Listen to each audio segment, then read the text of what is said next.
If Ace Bailey is there at 5, ignore the noise. You have to take him, right? Next on Locked On Jazz. Pow.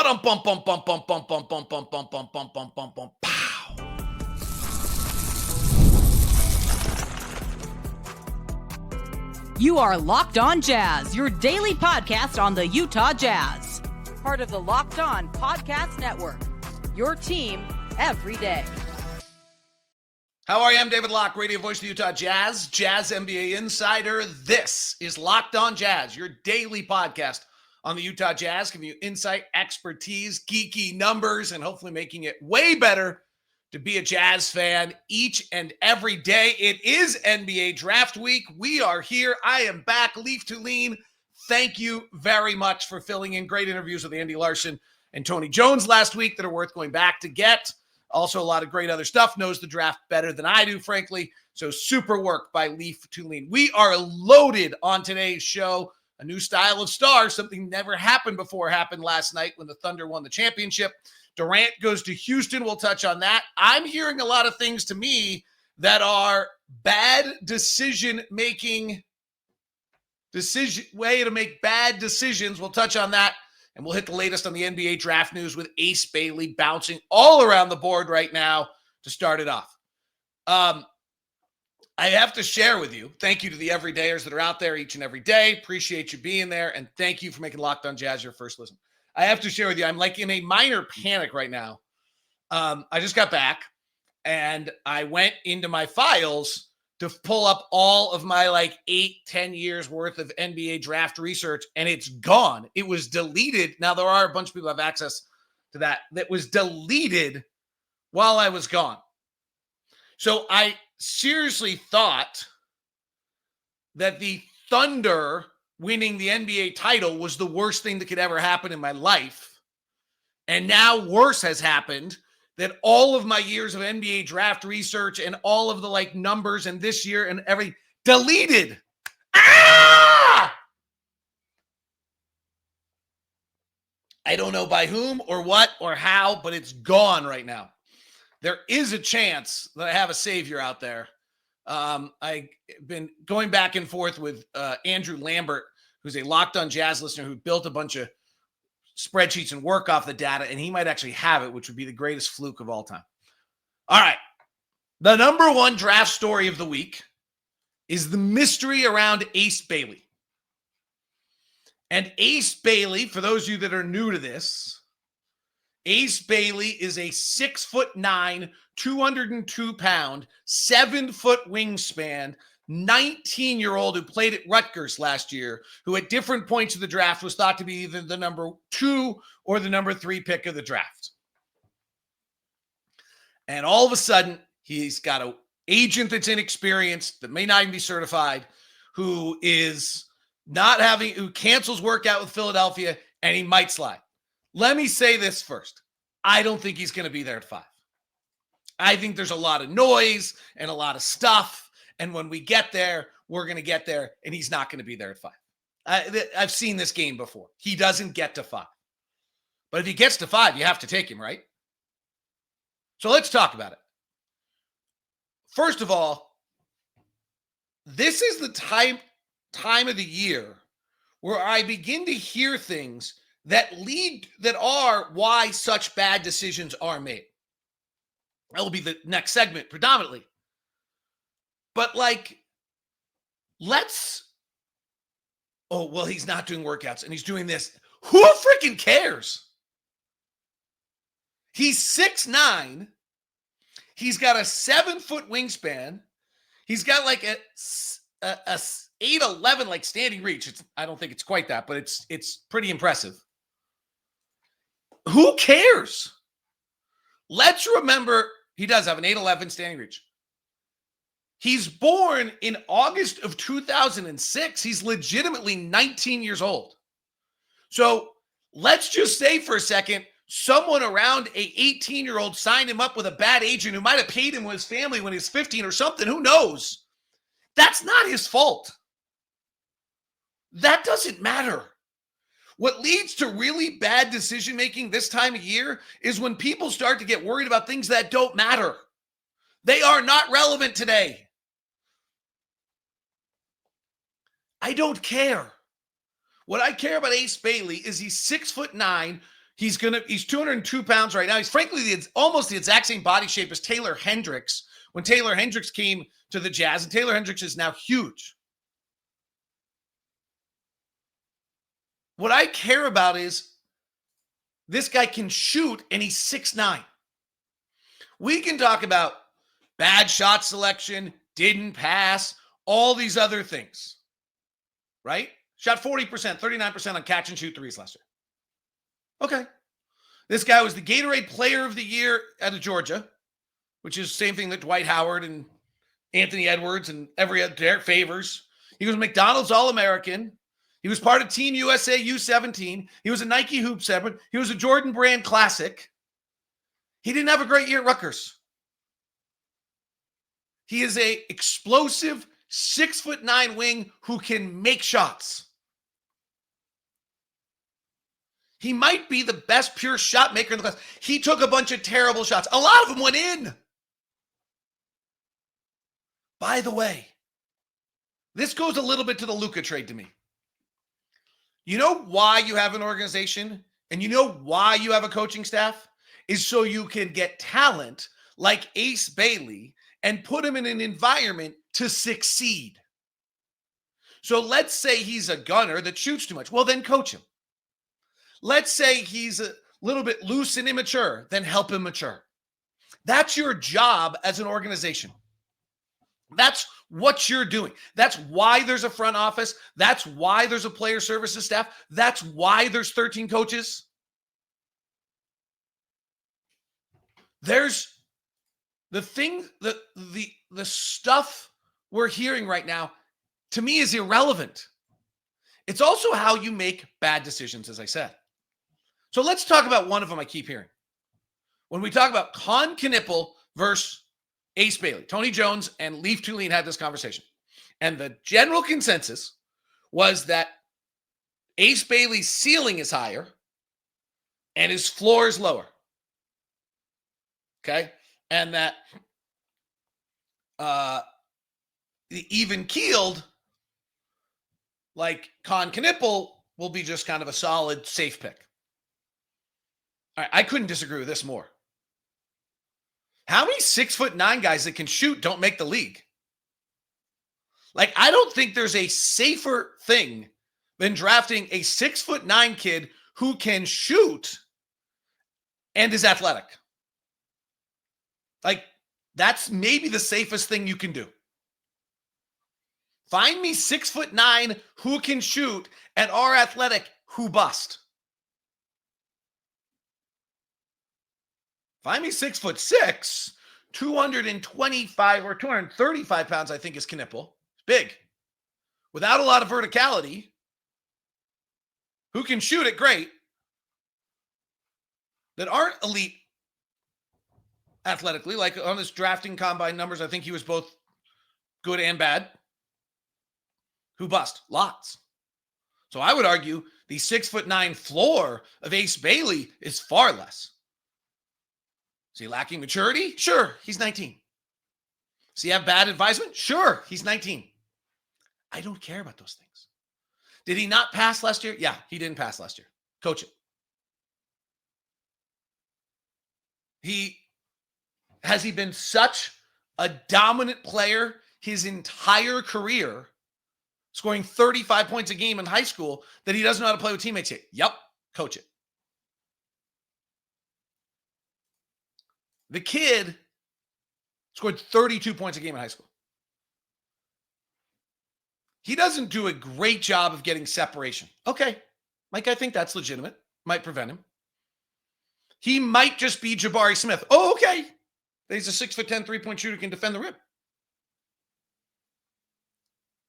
His off-ball game needs a little work. Right, because he scored 32 points a game in high school. Find me players at his size who can shoot. They play. Is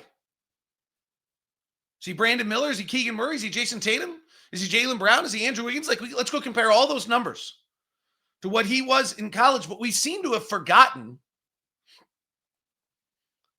that in spot up, he was in the 57th percentile. On catch and shoot, he was in the 80th percentile.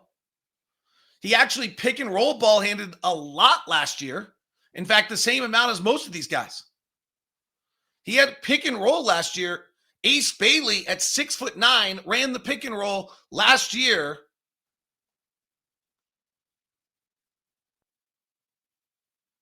"49 different times." That's not tiny.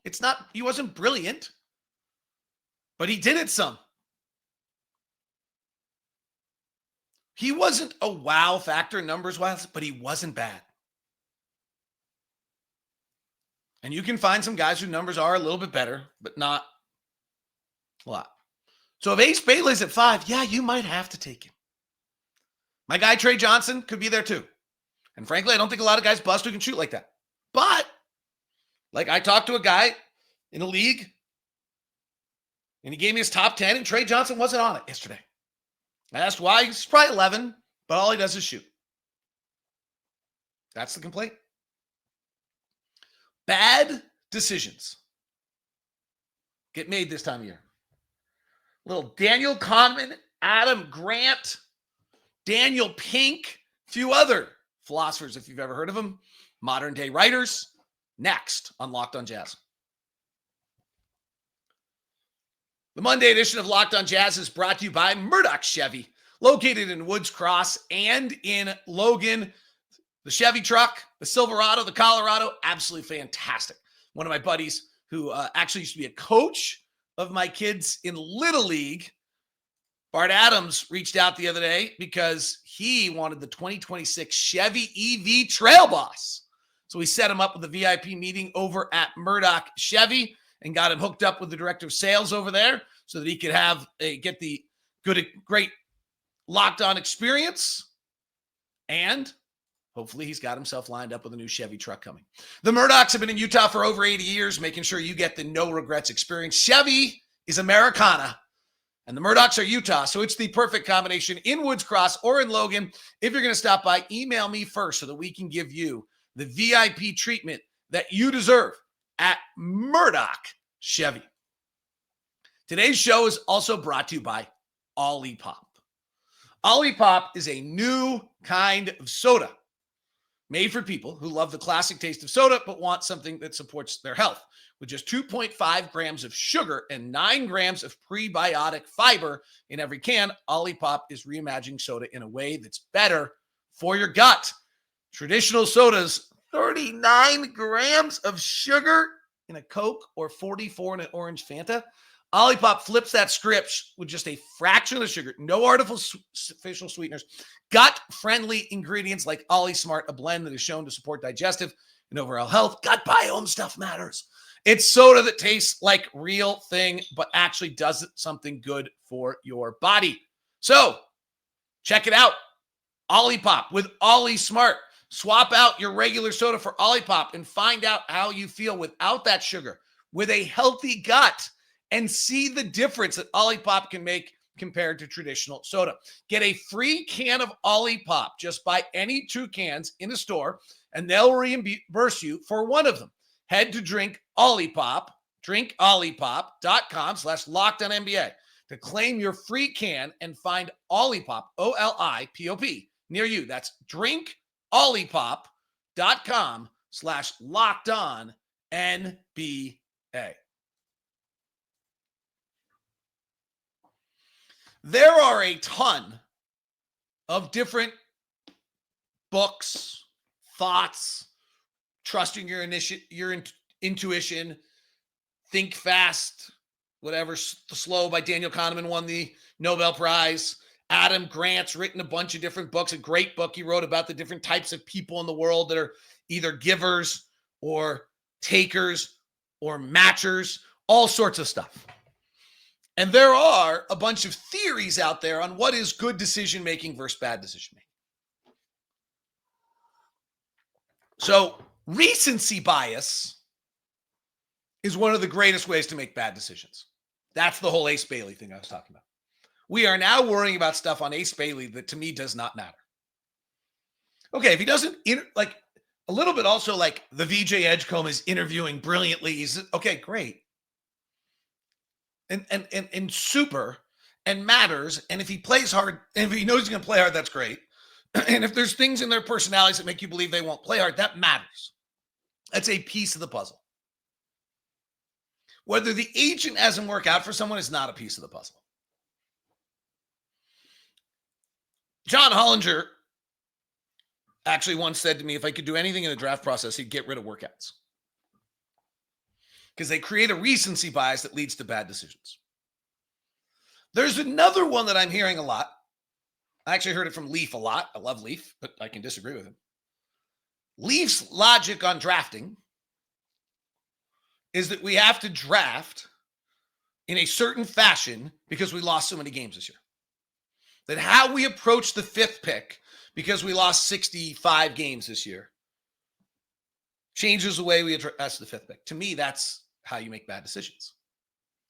We should address the fifth pick like it's the 18th pick or the 27th pick or the 43rd pick. Who is the player that is most likely to have the best career and work for us the best? Not, we lost 65 games, so therefore we've got to take a shot here. No. If you know that Malawatch, watch Chet Holmgren last night. If you know that Malawatch is going to be a 27-minute-a-night player, guaranteed, going to impact games and win you basketball games as a defensive center and put you in the top 10 center, but he's probably never going to, and you know, and that's the best then you take that pick. What? If you know that Con Knippel is going to be Desmond Bane, that's the comp on a lot of him. It's better than Corey Kispert. Maybe you take him. But the idea that you would alter your draft pick based on a previous event is a mistake. It's how you make bad decisions. You kind of go through Daniel Kahneman's logic on whether you should believe your intuition and whether you should what you should be doing, according to Kahneman, is you should be writing down the list of the 5 things you're trying to get. The 5 skills, the 5 whatever, or 3 to 5 things. Grade it out. Look at that. And then look at your, don't totally dismiss your intuition, but just basing your decision on intuition will probably lead to making mistakes based on confirmation bias. So test your confirmation bias greatly. Okay, I love shooters. I miss on shooters all the time. I certainly did this last year with Cody Williams. I don't think the Cody Williams story is over yet, but I certainly did this last year on Cody Williams. I kind of decided I was going to find ways to like Cody Williams in a draft where there were no players to like. And I felt, and I like, if you go back and listen to my talk about Cody Williams, my 2 favorite plays from him last year were turnovers, because he actually had a burst and a step and a did of this that nobody else was even doing in that draft class. And so, because I was so desperate to try to find something, then I found a confirmation bias to me on those. I literally took 2 plays in which he had turnovers, one he threw into the 3rd row of the crowd, and decided that that was a good thing. That's confirmation bias, bad decision-making at its greatest. Here's the other one. We cannot draft differently based on the fact that Cody Williams has not hit yet, that Taylor Hendricks got hurt and has not hit yet, that Keontae George may or may not hit. The fact that we may not have an NBA starter yet in 2 years of drafting should not impact how we draft this year. To make good decisions, you have to isolate the moment and the time and that decision.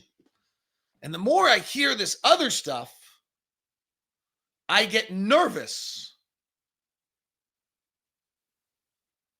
that this, not the Jazz, but just in general, but this is how bad decisions are made. Which is what gets really interesting this time of year. The trick of a front office right now is to take your years of preparation about this draft, ignore the noise that is happening around you right now. Go back to your preparation. Go back to your core principles of who you are, what you believe in, what you're trying to achieve. What are the 3 things you're trying to achieve? What is success? And only worry about that. The fact that Ace Bailey canceled a workout in Philadelphia, irrelevant. Maybe the case that Jeremiah Fears is an unbelievable interviewer. Okay, I don't know that to be true, but let's say he is. Might be irrelevant because he shoots 27% from 3. Don't make up a story in your head like I did about Cody Williams last year. We'll see. I still think there's something, I'm not quite giving up on that yet. But it's undeniable that Cody Williams' rookie year was one of the worst rookie years by any player ever, and there has yet to be a player that had that rookie year that turns around and turns it around. Like, that's right. What was the fact that Cody Williams' brother was Jalen? Irrelevant. Probably weighed into my point of view last year. So that's the game here. There's all this noise going around right now. When you get to the 21st pick of the draft, it's the exact same approach as what you do with the 5th pick. I think the most interesting pick of the whole entire draft is the 2nd pick. Because I don't think Dylan Harper fits at all with Stephen Castle and De'Aaron Fox. If he's the second best player, you probably should take him. De'Aaron Fox is quietly one of the worst shooting guards in the NBA. I think he shot 30% from 3 last year. Like, very quietly, De'Aaron Fox has actually never been able to shoot. He's had some blips on the radar, but he's a 33% career three-point shooter who I thought shot 30% last year. And has had multiple years below 30%.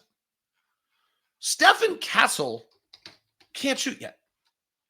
I'm not sure. My numbers would tell you he'll never be able to shoot.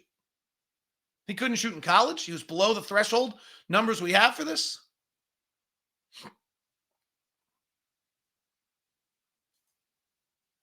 And I'm not sure that Dylan Harper's a great shooter. I think Dylan Harper's really good. And that Dylan Harper is probably the player you should draft with that pick because the other stuff you got to get into your boom. All right, bunch of news notes around the NBA. Tomorrow, do the Lakers have to trade for Walker Kessler? And I've heard all the news while I was out about the Jazz not rebuilding and going for it. No one's rebuilding. I don't see it or get it. We'll do that before the week is over also. It is Locked On Jazz. Durant to Houston and a new style of star emerged last night. It's all coming up on Locked On Jazz. Today's show is brought to you by Monarch Money.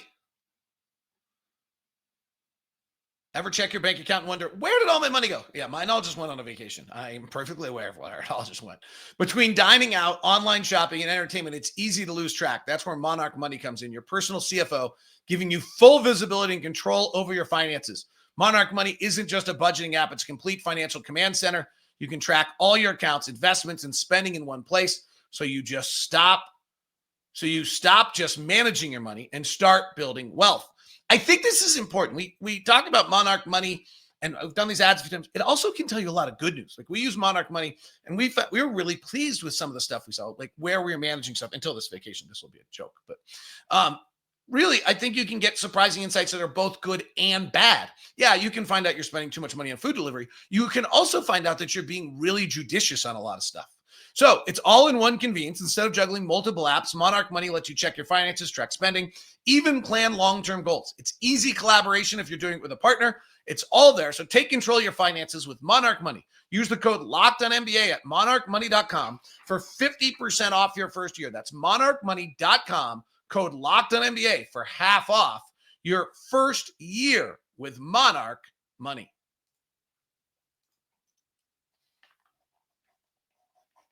Thanks so much for making Locked On Jazz your first listen. Thanks to Leaf Tulane. Great stuff last week. Still worth going back to catch if you didn't get it. We're going to, we got a bunch of stuff. My show definitely got derailed today because all of my research has been deleted. Because I was going to go back to the basics some on this draft. We'll do a little bit of this week. For the everydayers out there, there's going to be a little, we got new people tuning in around the draft and back to the basics of what's going on. And there's really, right now in the draft, there's 3 storylines. One is Dylan Harper really going to, or the Spurs pulling a trade. 3, what's going on with Ace Bailey? My guess is he's still going 3 or 4. I just can't imagine that he slides. And then 5, does Con Knippel break into the top 5? Those are the 3 big storylines as we sit here on this day, waiting 3 days before the NBA draft. Those are the 3 storylines that take place. Few news and notes. Shai became the highest usage rate player to win an NBA championship last night. So the story of the playoffs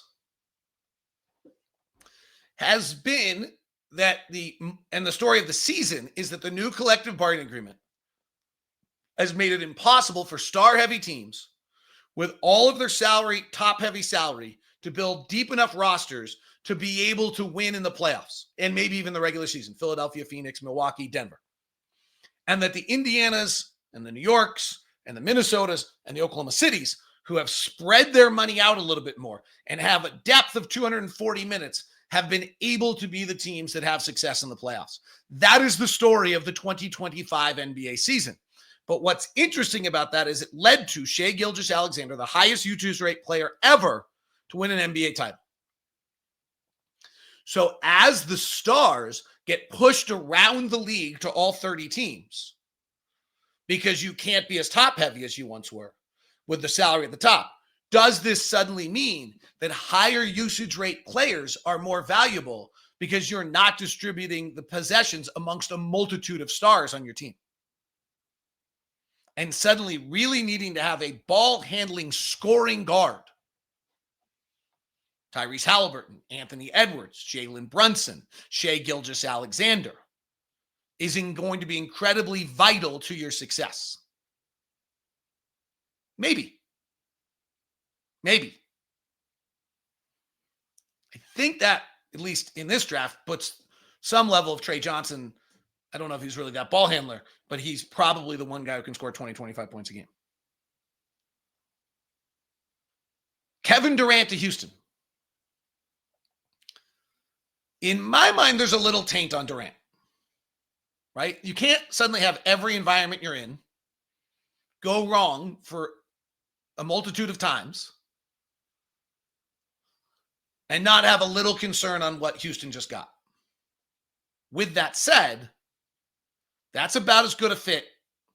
Houston's got its defensive presence. Amon Thompson. They've got their guys. They've got their athletes. They have their depth.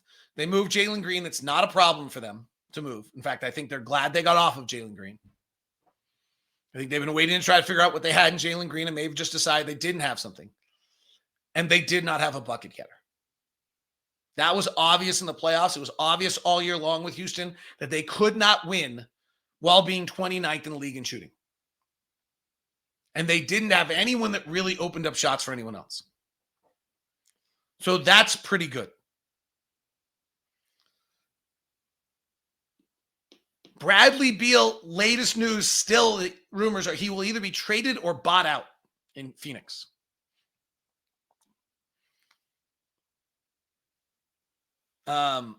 Houston doing this without Jabari Smith, Reed Shepard, or Tari Eason's an interesting pick on that, and I'll see what they do with Fred VanVleet here. It'll be interesting.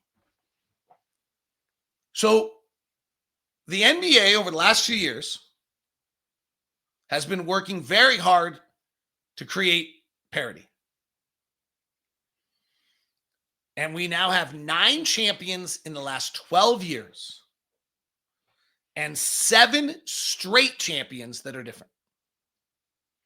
And had it not been for the big spike and the fact that they didn't stretch the salary cap and Durant got to go to Golden State, the streak might be older, or it might be OKC twice.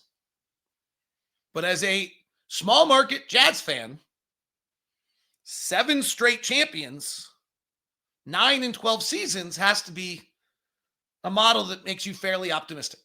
The griping that big markets are the only ones that can win and kind of over. And the final sad note I have for you today, that is the 8th Achilles tendon that exploded this year. Not sure why, but it's worth looking into. The 8th Achilles tendon. Glad to be back. Thanks to Leaf. He was awesome. So proud of him. It is Locked on Jazz, your daily podcast on the Utah Jazz. You can follow me at DLock09. I'm going to try to publish a ton of stuff in the next few days on YouTube, on Instagram, on TikTok, on Snap, everywhere to get you ready for the draft. It is Locked on Jazz. Thanks very much for tuning in. We now send you the first ever national 24/7 NBA channel, Locked on NBA. Check out Locked on NBA Big Board with Rafael Barlow. See you.